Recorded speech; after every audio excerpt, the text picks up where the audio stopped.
violent, brutal. Fans are gonna lose their fucking minds. Some say I'm the hero, and others say I provoked him. The 2018 movie and kills were about a woman who was prepared for Michael every day of her life.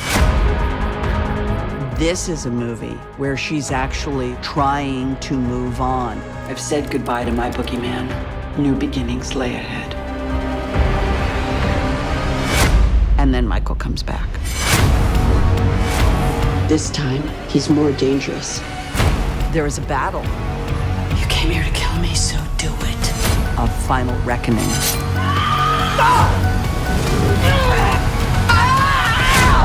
It's crazy intense.